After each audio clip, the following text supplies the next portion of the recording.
Okay, are we almost ready?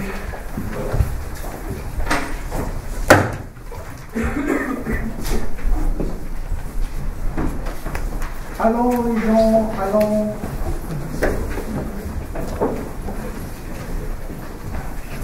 Okay, I'm going to start. Now, I just remind you that next Thursday there's a strike at the university lecturers, so I won't be lecturing next Thursday at the usual time. I'll put an extra day at the end of term, probably just the first Thursday after the official end of term, but we can talk about that later. Okay, now, I was talking about the first of the two strands in Marx, the strand that's associated with alienation. And I was talking a little bit about the concept of alienation and about the way in which understanding Marx's usage of the concept of alienation presupposes understanding what alienation means in Hegel. That Marx's use of alienation is slightly different, but although it's slightly different, it's still based in a way on Hegel's conception of alienation.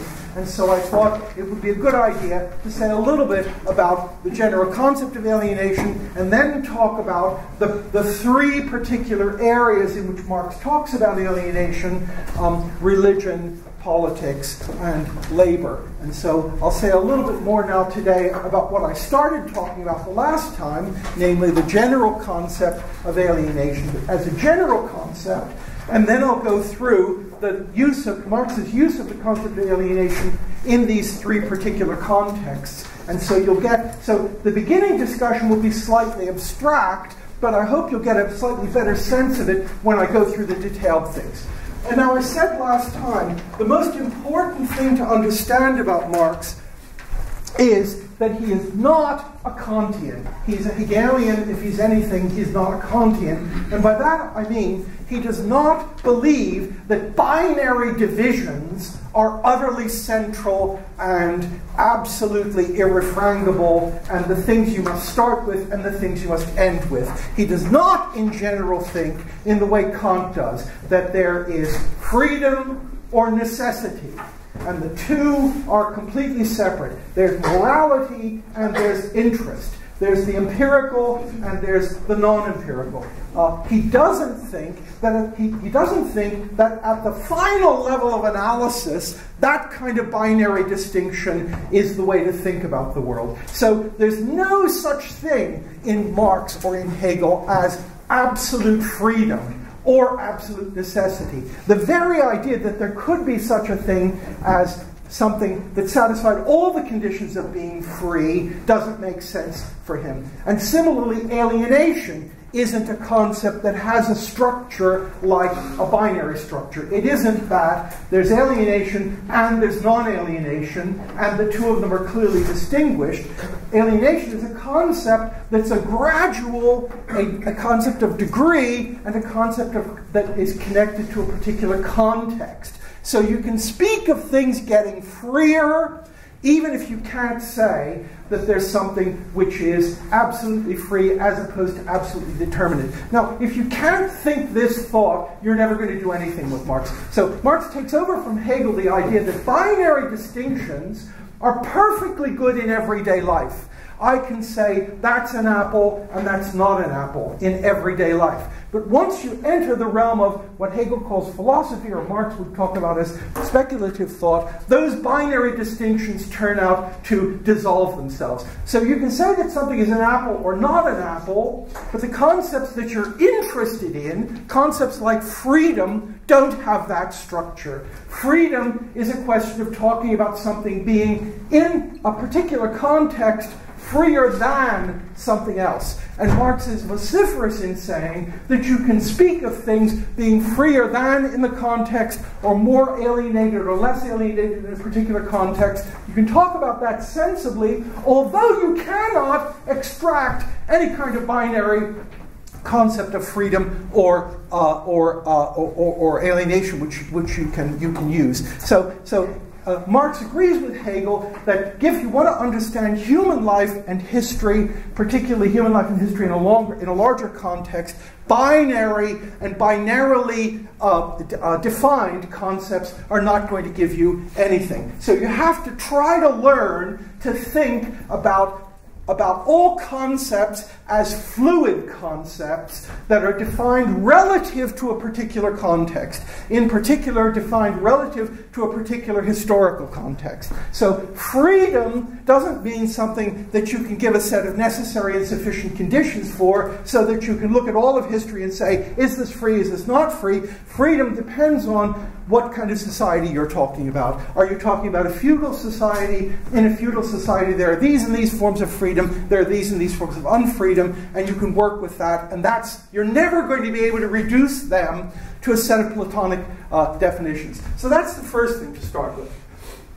And then, as I said, the schema that's behind, therefore, the use of alienation in Marx is not a schema which begins by defining what alienation is, as it were, per se, in the way in which you define what an apple is, say, per se, but it's something which talks about a three-part schema that you can use, of which alienation is one part of the three-part schema, and you can apply the whole schema of three parts in a number of different ways, and so you can talk about alienation only in the context of this set of distinctions. So as I said last time, think of this as, roughly speaking, a set of descriptions about human powers and how human powers exist and how human powers develop. Marx is all about human needs, human capacities, and human powers and how they develop. And that's the central thing. And now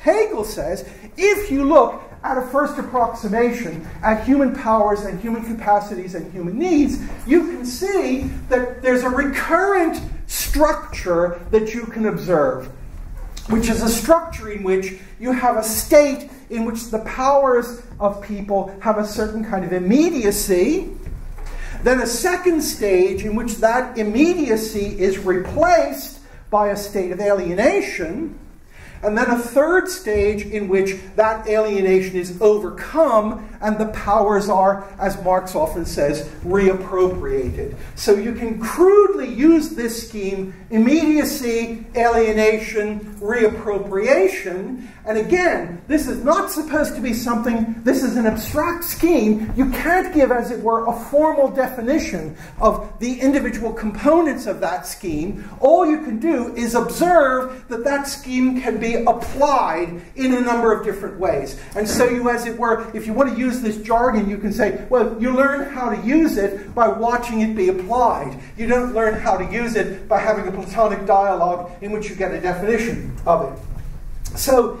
now note, so this is a scheme in which you're inherently saying about something, to say about something that's alienated, or a form of alienation, is always then tacitly to be comparing it with another stage, which you describe as a stage of immediacy, and another possible stage, which you describe as a stage in which the alienation is overcome. So to call it alienation is to locate it in a certain context in which you've defined a thing that's before and defined a thing that's potentially after. And that context is the thing which gives the concept of alienation then some meaning. So the schema is not absolute and it's not foundational. So what counts as immediacy in one context can count as alienation in another context. And I talked about that the last time. So think about it this way. Kant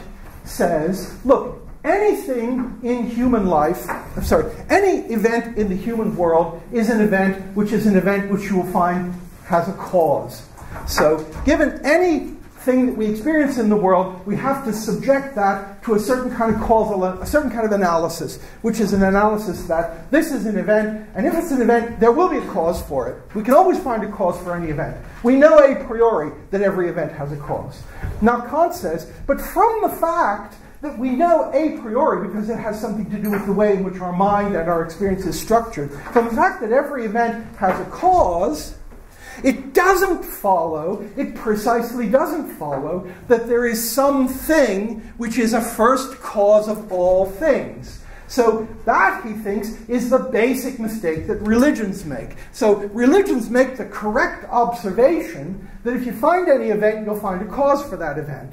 And they take that correct observation, which is an observation which is very good about the nature of human experience, and they draw from that an inappropriate conclusion. Namely, they draw the conclusion that because this event has a cause, and that event has a cause, and anything I find has a cause, everything has a cause.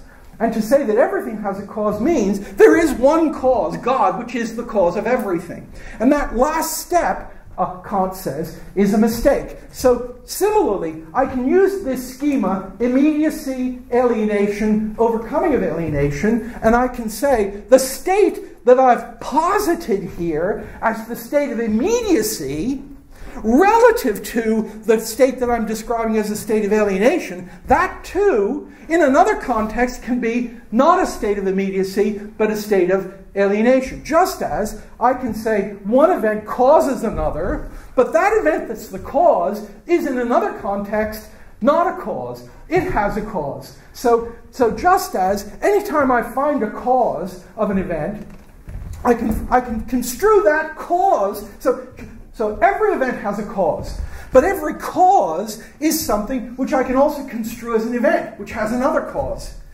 And Kant thinks you can just continue this. And now you might say, but there has to be a stopping point. There has to be some, if it's the case that every event has a cause, there has to be a stopping point. And the stopping point has to be an absolute thing which is the first cause of everything. And Kant says that's a conceptual mistake. And that's exactly what Hegel and Marx say about alienation and immediacy. So given any state of affairs, you can try to analyze it in any number of ways in terms of category of immediacy, the category of alienation, the category of overcoming alienation. So you can always use this schema. But it doesn't follow from that you can find something which is the absolutely immediate and first thing.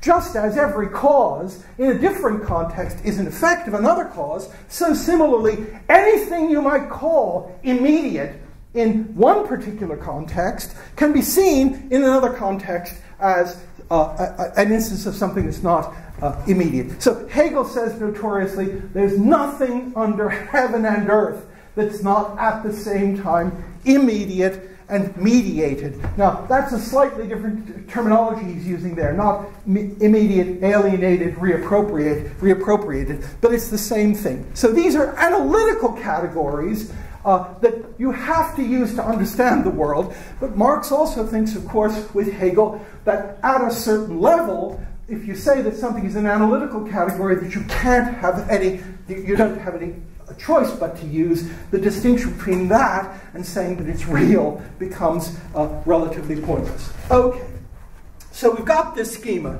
immediacy, alienation, reappropriation.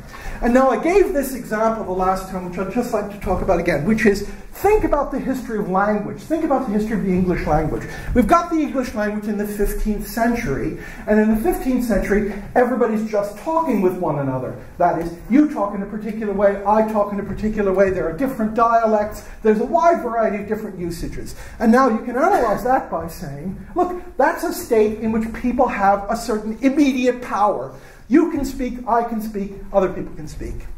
Then, in the 18th century, people begin to make dictionaries of English, and they begin to make grammars of English, and the dictionaries and the grammars get established as a separate sphere, which is a sphere in which people make a certain attempt to systematize and purify and correct the language, and they write books, and they have schools, etc. And now suddenly, usages, which before the 18th century were just one of the things that people say, become categorized as proper or improper.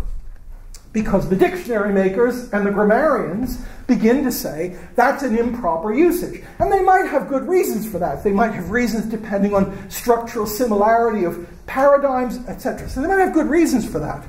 So things that, so the first stage is the stage of everyone just talking as they normally talk. And there's a wide variety of dialects, etc. Then you have a stage in which you alienate, in a way, the power of speech and attribute that power of speech to a separate institution. In France, you have the academy. In Britain, you don't quite have an academy, but you have dictionary makers, you have people who write grammar books. They are distinct from the population as a whole, and they then define what's correct usage. So here I am, growing up in a certain village, and I'm speaking a certain kind of way, and suddenly I'm confronted not just with other people who speak in a different way, but I'm confronted with people who have authority and power over me, namely schoolmasters who grade me and who use canons that are developed by dictionary makers and grammarians in London. And so suddenly I find myself, Marx would say, I find myself confronted with a form of alienation. In the immediate position, that is, when I was just talking in my own local dialect, in the way you're talking your dialect, I had a certain power which I was exercising.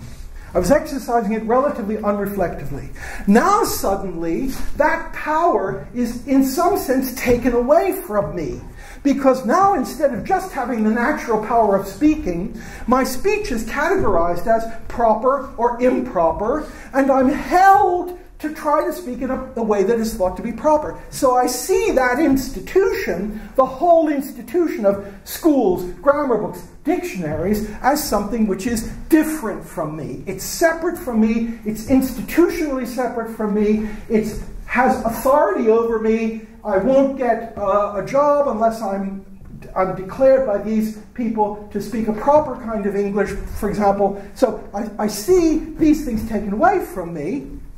And now, then you could imagine a situation, however, he says, in which people, at the end of a long process of schooling, have assimilated the norms of proper speech, so that when you come out of your schooling at the age of 20, you go into your schooling at the age of 6, you speak your local dialect. You go through this process of alienation in which you're confronted with these external authorities who put demands on you and define what counts as meaning. But if the process works, if it works, it doesn't always work, but if it works, at the end, you come out speaking proper English. That is, Marx would say, you have somehow reappropriated these powers which were alienated from you in the second step. So alienation means I've got a certain human power.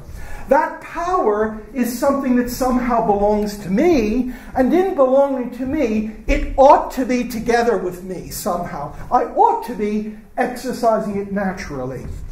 However, we observe in history that one of the ways in which these powers develop is not by simply allowing people to exercise the powers in any way they want, but by establishing specific institutions that have the property that those institutions are distinct from the people in question, and those institutions appropriate to themselves authority and power. Now, when I say they associate to themselves authority and power, remember, there isn't any authority and power there that we don't give them, right? The schoolmasters can't somehow come down from Mars and tell us, you must now speak in this way. Any power the schoolmaster has is in some sense a power that the society gives to him.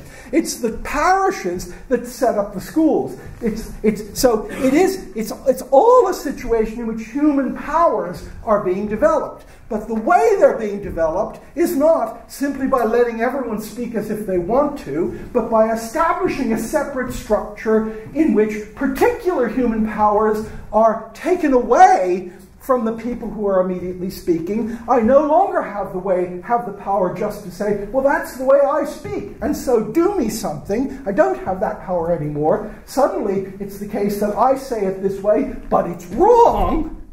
Someone else says that. Those powers are alienated social powers, Marx will say. And they're alienated by virtue of being distinct from the immediate powers that the people have, and coming, as he says, it comes to be the case that something, therefore, which is in some sense a power of my own, the power of speech, the power of valid authoritative speech, confronts me as something alien, distinct from myself, and with power over me. The locus of meaning, he says, has shifted from me to this thing. They tell me when I've made a meaningfully correct grammatical sentence, rather than my saying that. That's the alienation. And then he says, if everything goes well, though, I come out at the end speaking proper English. And now it's important for him that this notion of speaking proper English at the end is supposed to be both a higher level of development of powers and a level of development of powers that is both higher and back in direct contact with me. So the idea is, by virtue of going through this process, at the end, I don't just get back to the situation I was in at the beginning. At the end, by virtue of mastering what's called proper English, I can say all sorts of things I couldn't say at the beginning. At the beginning, I have a vocabulary and a syntax that's perfectly adequate for my everyday needs, but if I'm a 6-year-old person who grows up speaking a dialect in a village, I won't have the power of expressing myself with as much clarity, differentiation, etc. as other things. So each of these stages... Sorry, I've got to... I'm sorry, my voice is very soft and I've now messed it up a bit. Just give me a second to get there.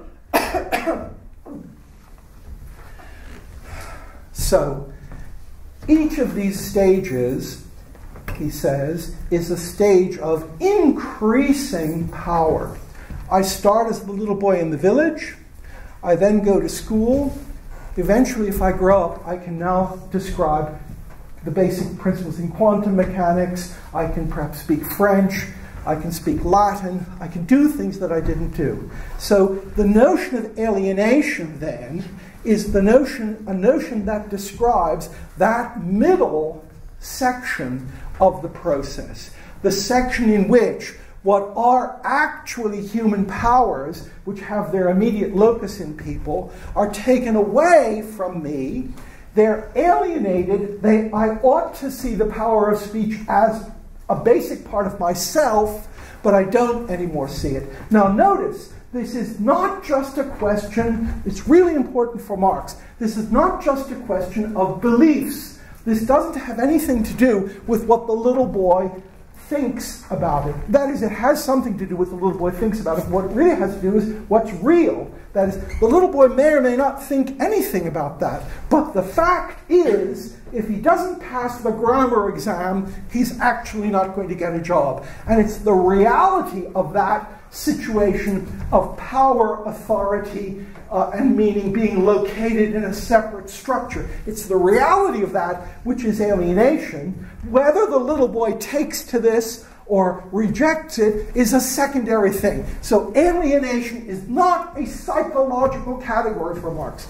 It's never, well, it's not a psychological category. It's in the first instance what he calls an objective category. Now, of course, if you are in a situation in which these powers, which ought to be basic powers that belong to you, are alienated from you, if you are in that situation, it's very likely you won't be very happy. But being alienated is not being happy or unhappy. Being unhappy is a reaction to the situation of being alienated. That's why Adorno in the 20th century says it's actually even worse for people in our society to be happy and not to think they're alienated. Because just imagine the little boy. The little boy goes to the school, and if he's happy in the school, it means he hasn't really understood what's going on. He hasn't understood that there's someone else who has complete control over his life. And the natural human reaction to that ought to be that he's unhappy. So if you can make the workers really happy, that's why Adorno says the point of art is to make people unhappy. Right? The point of art is to make us realize that we're living in a fool's paradise if we don't see that all the essential properties and powers and forms of meaning that ought to be under our immediate control or under our reappropriated control are actually out of our power. So that's the worst state to be in. Okay, so I hope that's somehow clear. That's the general structure. Now Marx applies this structure, as I said, in three places: to religion, to politics, and to labor. And I'd like to begin by talking about religion, because it gives a kind of good example of that. And his analysis of the discussion of religion is taken over from one of Hegel's students, a man named Feuerbach, who says something like the following. Feuerbach says, think about religion. What's religion all about? Religion, Feuerbach says, doesn't arise in the way in which the Greeks and other people thought about religion. The Greeks thought about religion as arising from a state of wonder. You wondered at certain things. You looked at the universe, you saw the universe was marvelous, and you imagined there was a person who had produced this marvelous thing. Feuerbach says that's a completely wrong account of the origin of religion. Religion originates from failure and from the sense of failure and frustration. So Feuerbach says we as human beings really need to affirm ourselves. That's our basic human need. We need to feel in control of our world. I need to affirm myself by seeing that I'm in control of my world, and I'm in control of my world means that I can get what I want, and I'm not subject to completely random ways of being deviated from what I want. I have to have control of my world, I have to be able to exercise my powers, and I have to be able to see that in exercising my powers, I'm getting what I want. Now, he says, that's very nice, but in fact, especially in pre-industrial societies, people are confronted constantly with the experience of not being able to affirm themselves. So if you live in a really primitive society, it isn't the case that you'll go through life seeing that the powers that you have actually are powers that get you what you want. You'll rather see that you're frustrated or stymied or thwarted at all points. That is, you'll be very keenly made aware of the fact that your powers are limited, your control is limited, and you are failing in affirming yourself. You want to chase the deer across the river, and you can't get across the river because you can't swim. And so you have this experience of frustration. And now what Feuerbach says is, and religion arises out of an attempt at generating a compensatory fantasy which gives us an illusory way of believing that we are actually more in control of a situation than we actually are. So the central mechanism of religion is the generation of an imaginary entity who has all those powers which we immediately experience ourselves not to have. So I come to the river. To affirm myself, I would have to be able to go across the river and chase the deer on the other side. I can't do that. So now, but now, Feuerbach says, but my need to affirm myself is so strong that an imaginative satisfaction of that need is better than none. The best satisfaction of that need would be able to get across the river, but I can't do that. So a substitute is I imagine a God who was powerful enough to jump across the river. And this imaginary construct is a construct which doesn't actually satisfy my needs, but it gives me a kind of, as he says, compensatory satisfaction in the imagination. So you can see the concept of God as an alienation, in a way, of human powers. I have these powers, they have limits, my power to move is limited, and I can imagine a less limited form of the exercise of those powers. That's what I really want, and every time I find myself frustrated, I try to calm myself down by attributing an ability, an increased ability and power of a kind that I'd like to have to this entity rather than to myself. So I can't get across the river, but my God, Zodo, actually can jump across the river because he has big legs. He has big feet. And Zodo is much bigger than I am. And I can't do it, but I am a child of Zodo. Praise be Zodo, the great river leaper. So this Feuerbach says, is this. And so now what happens, Feuerbach thinks, is, but in the course of history, human powers don't stay the same. So in primitive societies, you can't get across the river. Not being able to get across the river, you attribute the ability to get across the river to this imaginary entity. But what happens when you suddenly develop the ability to swim, or you develop the ability to make boats? You increase your powers, and Feuerbach says, by virtue of increasing your real powers, you will see that you no longer need to attribute to Zodo the ability to jump across rivers. So this, he says, is a kind of instantiation of this structure of immediacy, alienation, and reappropriation. Immediacy means I've got the powers that I've got. There they are. I experience them as being limited. I therefore alienate them. I imaginarily attribute them to this God. And then, by imaginarily attributing it to this God, he thinks, in some way this leads me in the direction of actually acquiring the powers that I've attributed to this God. And I want to become like the God, so I develop the ability to swim across the river. And at the end, then, I've reappropriated those powers. And he says, and then you will find that the God Zodo no longer has the power to jump across rivers. Or that doesn't become important for him. So you can look at the history of theology, he says, just as Marx says, the history of industry is the history of the development of human powers. So Feuerbach says the history of religion is a history of the things that people were frustrated about. And you can see, the concept, the God has the powers that people feel themselves to be frustrated about, but when they get the powers that were attributed to the God, really, that becomes unimportant. So Zodo, instead of becoming the God who jumps across the river, becomes the God of justice to the stranger. So the conceptions of gods, he says, become more and more ethereal as the original crude properties that were attributed to them no longer need to have this satisfaction. Now, that's why Marx, of course, said, and now Feuerbach thought that by the 19th century we had actually satisfied all the needs that we had for the development of human powers, and so atheism was the word of the day, because you needed the God to console you about not having powers, but when you do have powers, you don't need the God. And that's the situation we've come into. And that's Marx's starting point, right? His starting point, you remember, is the starting point of everything is absolute atheism. Right?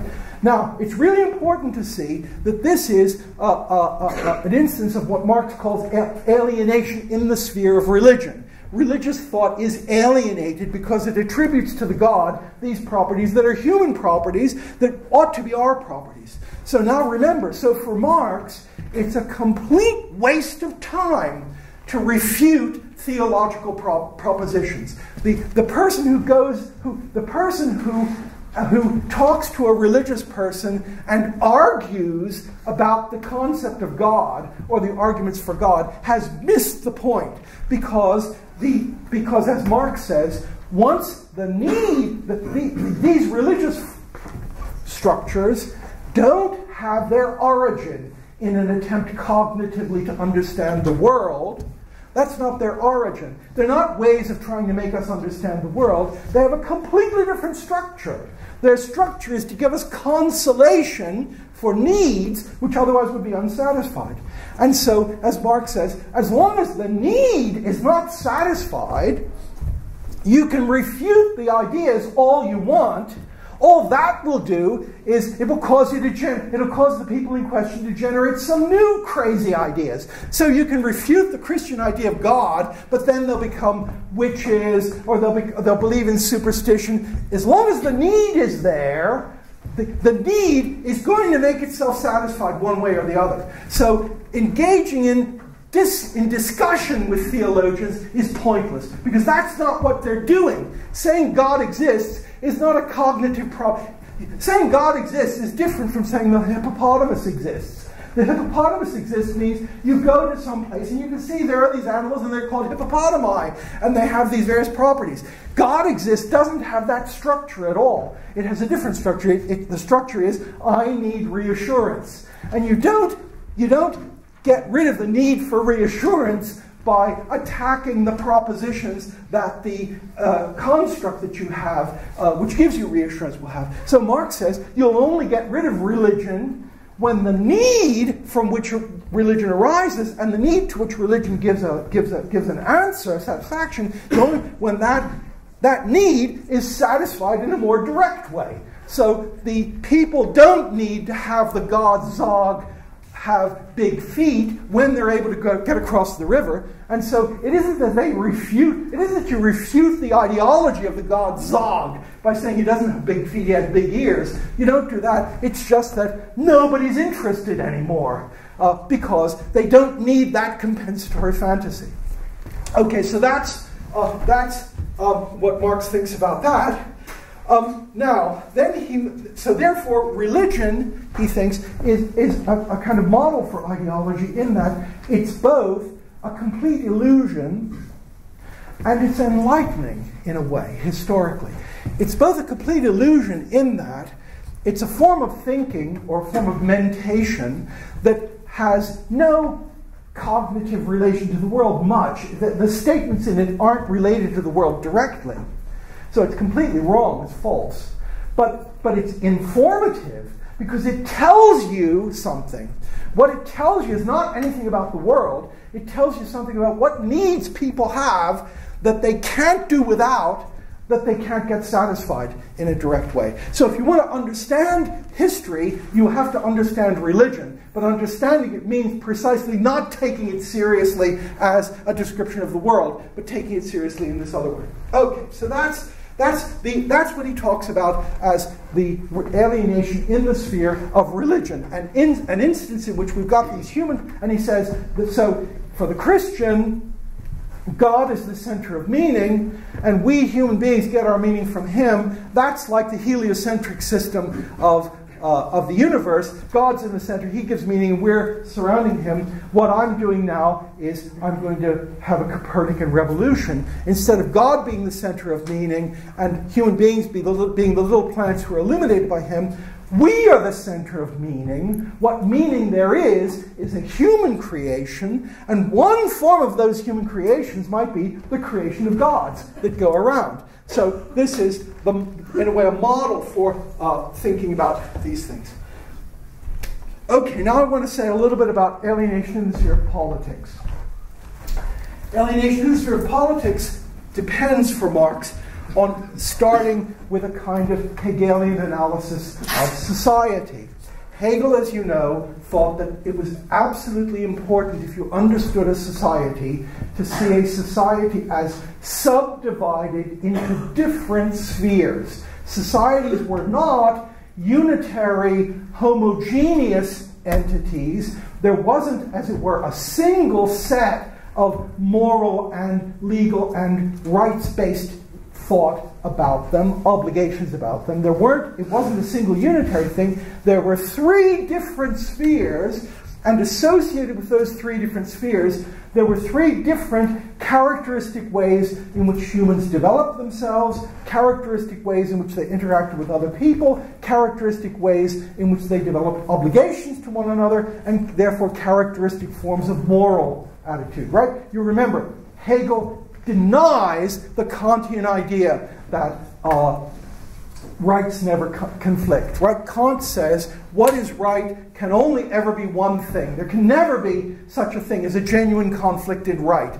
If you think there's a conflict in right, you've got one of them wrong. And for Hegel, it's absolutely essential to see that what there are in society is different kinds of right that arise, and they conflict all the time. There's nothing just illusory about those rights. They conflict all the time.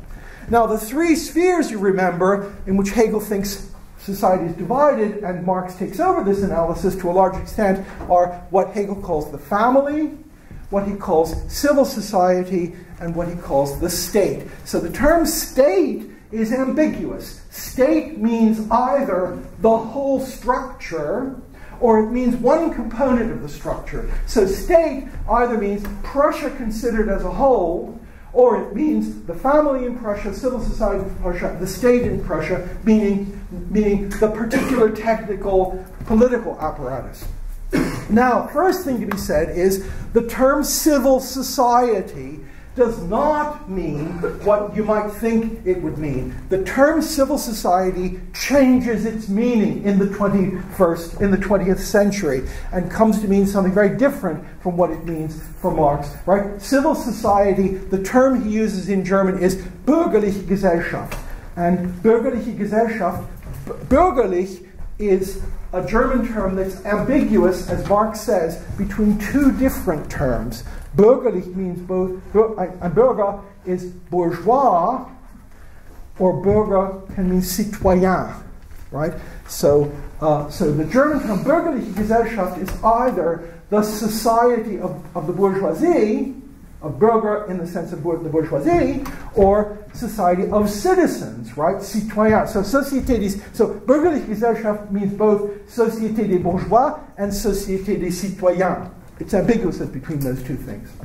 Now, what it does not mean is what it came to mean in the late 20th century, which is civil society was used in Eastern Europe, as you know, to refer to informal structures that were at the interstices between the economy and the state apparatus. So in Poland they talk about building up civil society, and civil society meant not part of the productive apparatus, not part of the state apparatus, but newspapers and informal groups. That was civil society.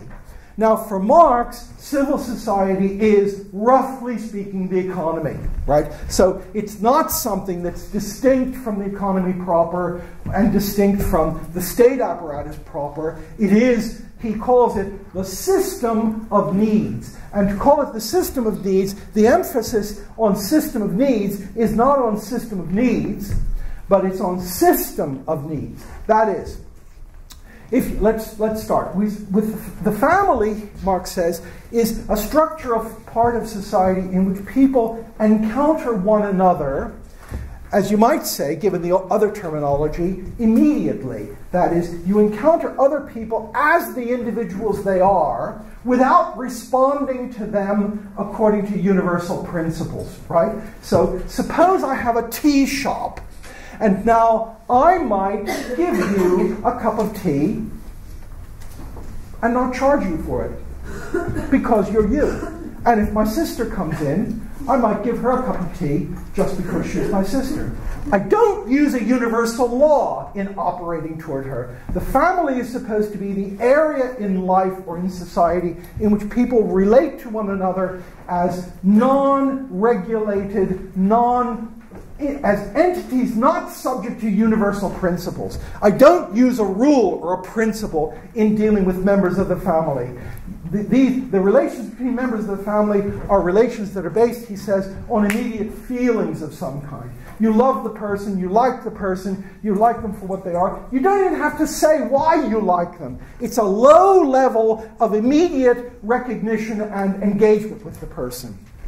So note, the family is not a biological category here. It's a social category. So Hegel and Marx say this is the family. And the family is this sphere in which people encounter one another as particular individuals. They respond to one another as particular individuals without yet subjecting those people to any forms of universal demands or regulation. It's an unregulated sphere in which people simply interact with one another in an appropriate way. Now, for various reasons, that's not enough for human beings. We also need to develop our capacities in ways that go beyond the ways in which we can develop our capacities simply by interacting with the people we meet. And the system of needs, or the civil society, Marx uses the term civil society to refer to all those spheres of human life where, in contrast to the family, I don't treat you just because you're you. I treat you according to a universal principle. So if I have the shop that sells tea and you come in, I have a universal principle. Every customer gets his cup of tea for 10p. Every customer gets this much tea. I have rules. I have principles. That isn't the way people act toward one another if they're acting in what Hegel thinks of as a familial context.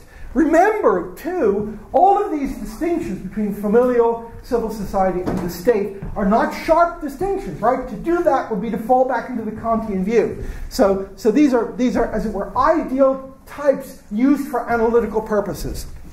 So in the sphere of civil society, the sphere of needs, I'm developing my needs, I'm developing my capacities in exchange with other people, where two things are true. One is, I am construed as a self-interested economic agent. I am construed as homo economicus.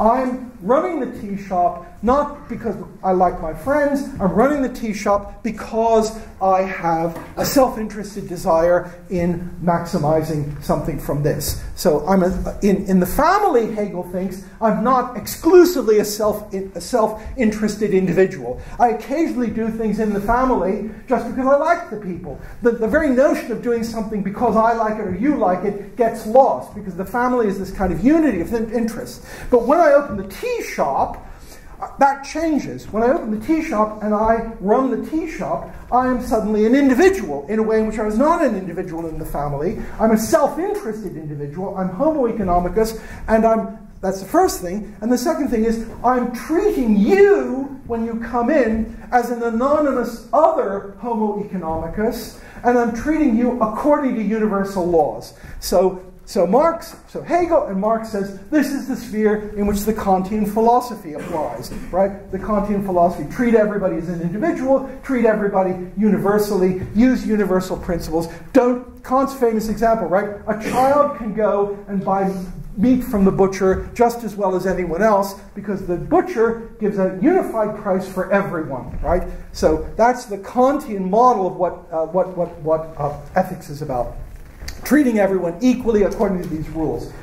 Hegel points out that doesn't work in the family. And as you know, a lot of his early work was about the family and about Christianity as structures that don't fit into the Kantian model. So he's very keen about the fact that this Kantian model of treating people as individuals subject to universal laws won't work as a final analysis of things. It works for one particular sphere, for the sphere of the economy. Okay. So we've got the economy, in which these people are encounter one another not as concrete individuals, but as abstract instances of homo economicus, and they try to regulate their thing according to universal laws. Now, Hegel thinks that this system is inherently unstable. Right? One of the real things that distinguishes Marx and Hegel from modern ways of thinking about this is they all think that economies like this will not be self-regulating. It won't be the case, as a lot of neoliberals think, that if you take self-interested individuals, you take universal principles, you take fair principles of exchange, they don't think that that system will be able to maintain itself. It will regulate itself. It will be stable. It can be the final framework which will allow society to work. Rather, now, Hegel has complicated reasons for thinking that won't work. Marx has slightly different reasons for thinking that won't work. I'm not going to go into Hegel's reasons, because then we'd never get further.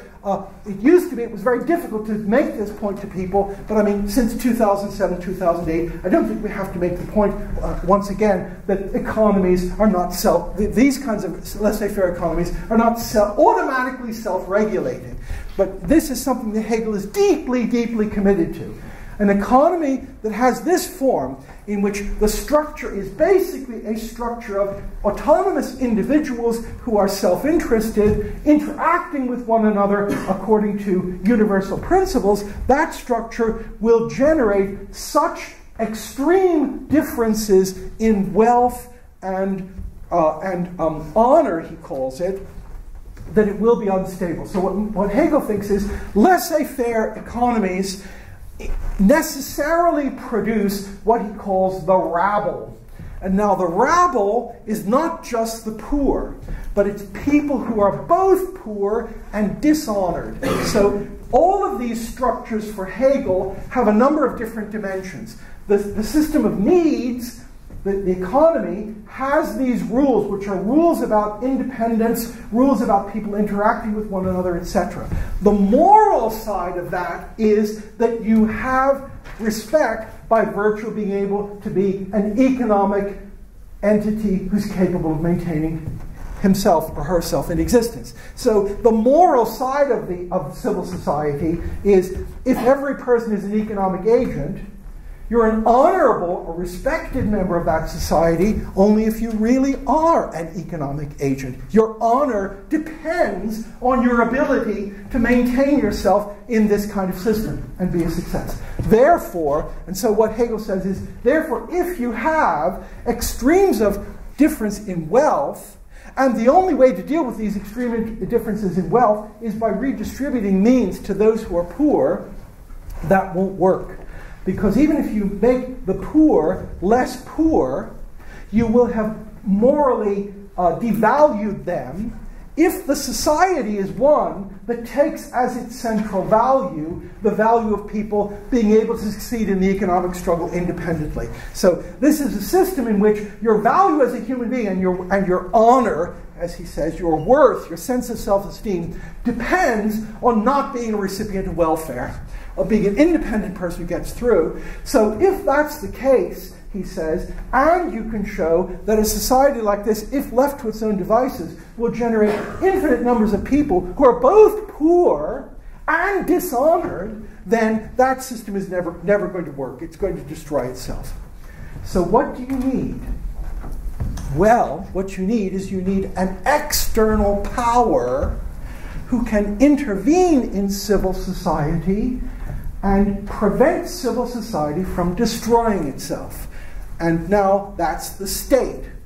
Or, to be more exact, for Hegel, the state has two faces. For Marx, the state has only one face. For Hegel, the state has a face that looks down and a face that looks up. So the face that looks down for Hegel is the state is an institutional structure with things like militias, policemen, administrative courts, etc. Those are institutions which are alienations of human power. The policeman has no power except the power we give him in some way. Nevertheless, that power is detached from the people who are the origin of that power, that is, the people in the community, and it's located in the people in the police institute. So you've got this state, which is a structure which is external to civil society. And now what Hegel says is the function of that state is to intervene coercively in civil society so as to prevent civil society from destroying itself. And it can do that in a number of ways. For example, it can regulate commerce. So it might be the case that civil society is not self-regulating. That is, it isn't the case that if you let everybody be indefinitely selfish and just require them to follow universal laws, it might be that that is a recipe for disaster. But of course, if you have an external agent who intervenes, that agent can institute coercive taxes, institute codes of trade which are codes of trade put in from the outside. So the state is an external external subject of coercion, one point of which is to intervene in the economic life and civil society so as to restrict it and prevent it from destroying itself.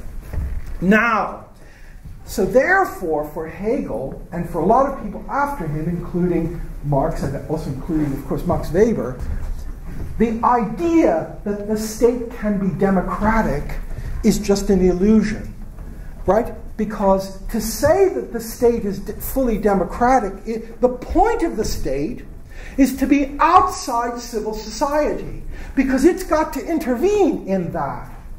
But if the state isn't completely separate and outside, it won't be able to intervene in ways that are necessary.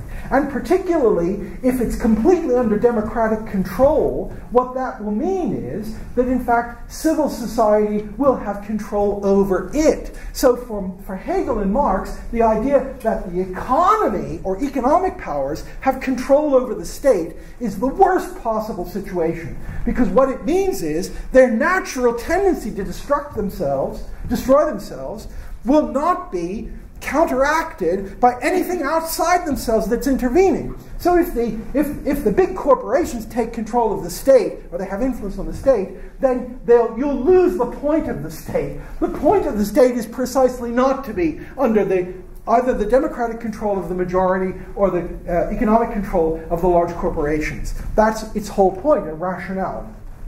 So as you know, I don't want to insult you, but as you know, historically, the very concept of the state is a reactionary invention. It's an invention to get away from notions of popular sovereignty. If you read the stories about the invention of the concept of the state in the 16th, 17th century, the point of the state is not to be democratic. It's supposed to be a separate structure of authority and power which can intervene. So the idea that you can make this thing which was invented not to be democratic is just, that's just not going Hegel thinks that's not going anywhere, and of course Max Weber thinks that it's not going anywhere. Oddly enough, both Hegel and Marx Weber think that's not going anywhere. That's just to try to think you can have you can have democracies, but you can only have democracies if you don't have states. So the Greeks could have democracies because they had a series of small societies which were directly self-organizing. So small societies like that can be democratic, but they can't be states. And big societies can be states, but they can't be democracies. And in a way, therefore, from the point of view of Hegel and Marx, the whole history of the 20th century is a history of trying to square a circle. The theoretical history is a history of an attempt to say that this thing which is not a democracy is supposed to be a democracy. And now, people can do that sort of thing for long periods of time. As you know, in the West, for all of the Middle Ages, people kept saying God was one and God was three. He was both one and he was three. He was one and he was three. So, the fact that it's a gross contradiction won't prevent people from spending a lot of time trying to do it. But that's what it is. Okay, so that's the one side of the state, the downward-looking side of it. It's an external force of coercion with to which we've alienated human powers, and in alienating those human powers, we put them in a certain structure which intervenes from the outside to keep the economy going. Now, Hegel thinks there's another side to the state, which is where the upward-looking side of the state. But I'll talk about that and about why Marx disagrees with that the next time, because I'm afraid the time is up. But the next time is not next Thursday, remember. The next time is the Thursday after that, and then I'll continue on with that, because there's a strike next Thursday. I have some papers for you. Thank you.